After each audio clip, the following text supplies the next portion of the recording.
The David Pakman Show at davidpakman.com. Welcome to the bonus show. We have Rand Paul news. Remember back at the end of 2017 when Rand Paul was tackled by his anesthesiologist neighbor, Rene Boucher, and he broke 6 ribs. He had a bruised lung, I believe it was, and he's actually going to require a hernia-related procedure at a hospital in Canada, which was a whole other story that we did last week or the week before. Rand Paul has now been awarded $580,000 in damages stemming from that incident. It is broken down as $375,000 in punitive damages, $200,000 for pain and suffering, and $7,834 for medical expenses. Boucher's attorney says that they are appealing the damage award. So there's a bunch of different stories here, Pat. One story is that of, is this an incident worthy of $580,000 in terms of a settlement? And I guess a jury felt that the answer is yes, indeed, there is. The second story is how much can be collected, because as we know, just because there's a verdict with a certain amount of money, there's a panoply of reasons which explain why that money is not always collected by the person to whom it's awarded.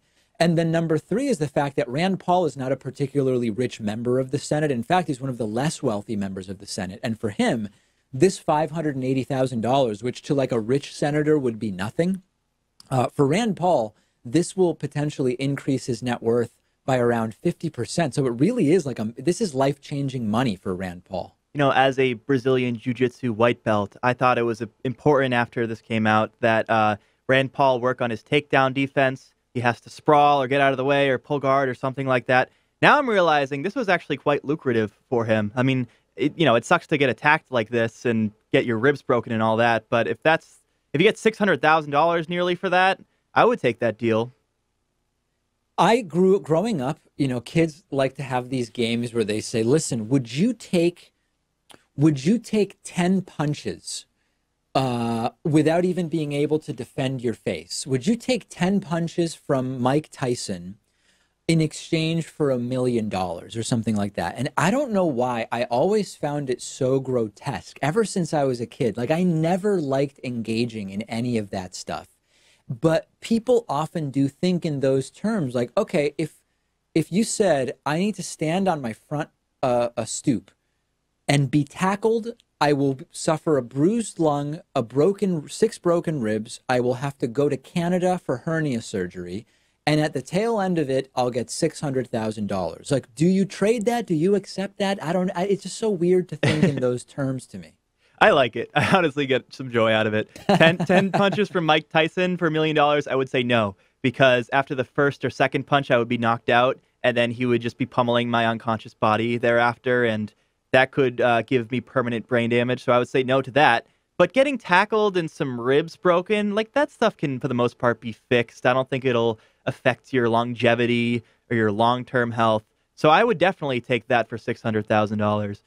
Especially if it's just, right, it's not even it's not even a trained fighter. It's just some anesthesiologist next door.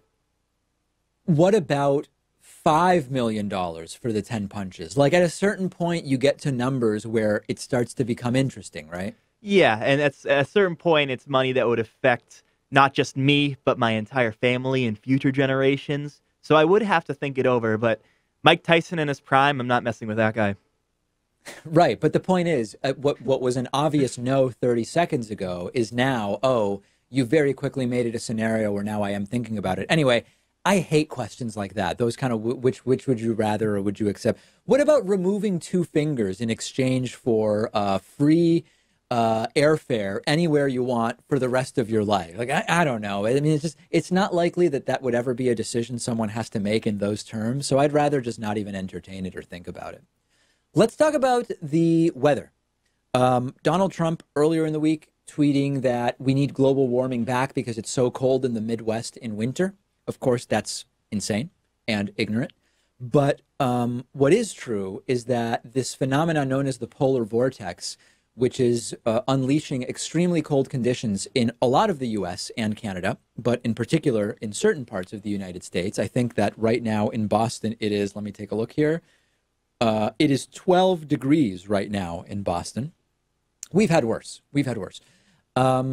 This has brought up questions about, okay, I sort of generally understand that cold days don't disprove climate change, but how are they actually related? And even though the exact science of it is certainly beyond me and most of the people in our audience, and definitely beyond Donald Trump, there are now a number of very interesting reports which explain the connection between climate change, which can cause both warming of our oceans and generally what we call global warming and more record high temperatures, as well as these polar vortices that can come down. And my lay understanding of it, and you tell me, Pat, if your assessment is similar, is that when you have parts of the planet, including oceans, that are warmer, this relates to creating both temperature, humidity, and pressure differences between areas, which can stimulate other phenomena like polar vortices, which during parts of the year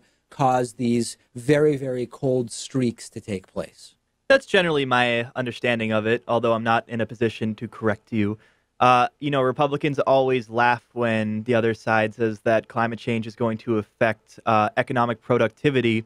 Well, it turns out if it's negative 60 degrees with the wind chill and you can't even step outside because if you're out for a few minutes, you'll get frostbite and hypothermia, you're not going to want to go to work. You're going to call out or it's just going to be canceled for the day. There's going to be less productivity. Yesterday, we did a story on the bonus show of the largest utility provider in California having to go bankrupt over liabilities having to do with the California wildfires. So this stuff does impact the economy, and we're going to see that happening much more as the years go on, unfortunately. Yeah, and as far as just to get back to the climatology piece, because of course the economic impact piece is a major one. It's so I still see it on Facebook and in the YouTube comments where people say, if we're experiencing global warming, why is it so cold? Why is it record cold? And of course, it's like you're 5 layers away from the truth. Number one, we're talking about warming of some elements of the planet in connection with climate change. This includes because of depletion of ozone, warming oceans, acidification, okay.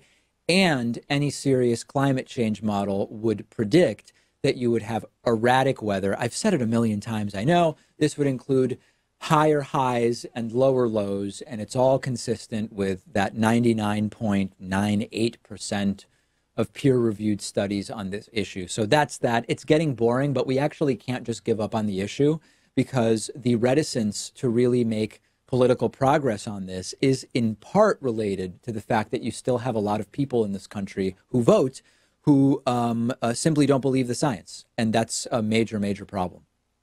Former New Jersey Governor Christie said to Margaret Hoover that Jared Kushner's father committed one of the most loathsome, disgusting crimes that Christie ever prosecuted in the state.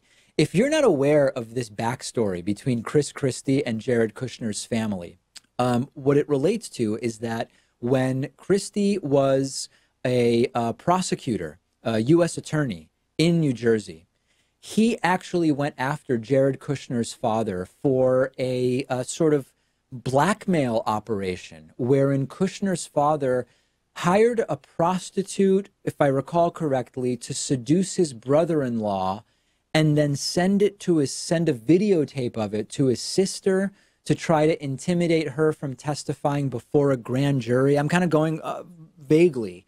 In any case, Chris Christie was the one involved in the prosecution of that. And now that Chris Christie has much more directly just said, listen, I think the shutdown was a disaster. He said that to, I believe it was Stephen Colbert. And he is being much more direct about the failings of Trump. It's pretty damn clear to me here, Pat, that Christie does not like Kushner. Christie now blames Kushner for having Christie sort of separated from the transition of Donald Trump. And there is bad blood between those guys. Yeah, the initial crime committed by Jared Kushner's dad had to do with campaign finance violations and tax evasion. But the secondary crime of the witness tampering, hiring a prostitute to hook up with his own brother-in-law so he could commit some witness tampering. That's certainly the more interesting part of the story. And it shows to me that Chris Christie has given up on his dream of working within the Trump administration. Like when it seemed clear that Trump was not going to win, that Hillary Clinton was going to win the 2016 election, Chris Christie was chosen as the transition head because there was just this pie in the sky idea that Trump's going to win and Chris Christie will be the person in charge of the transition. Then when Trump actually won, Chris Christie was ousted right away. And it goes to show that it looks like people in Trump's family, his own brother, his own son-in-law are going to win that fight. And I don't think Chris Christie has a shot of ever entering this administration. And that's sad. That's too bad. When these things happen, I always start to have a bit of like I feel like the image of some of these Republicans gets rehabilitated, where now I'm like, Christie's making a lot of sense. He made sense on Stephen Colbert. He's making sense to some degree, speaking to conservative Margaret Hoover in this interview. And I feel like that's sort of dangerous because, okay, Christie is not like the worst Republican by any means. He's a New Jersey Republican, and I would choose him over many other Republicans. But it's sort of a danger to feel as though they are rehabilitated in their image merely because they come out and say some basic uncontroversial truths about Donald Trump.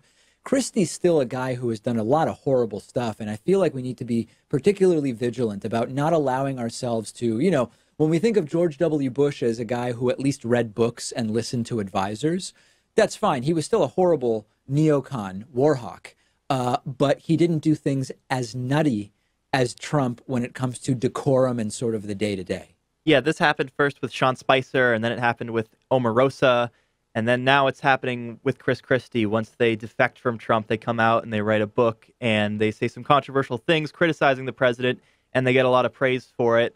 Even liberals, progressives will sometimes embrace them because they've seen the light. I don't like to do that stuff. We have to keep in mind how bad these people were, and in many cases still are.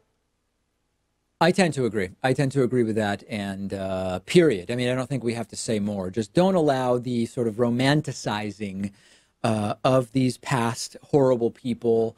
Don't allow yourself also, the bar, it's human nature. When the bar is dragged down so low by someone like Donald Trump, all of a sudden, a whole bunch of people that aren't as bad seem to be, we could tolerate that. But remember, if they were actually in power, they'd be doing a whole host of other horrible things that we would all be against.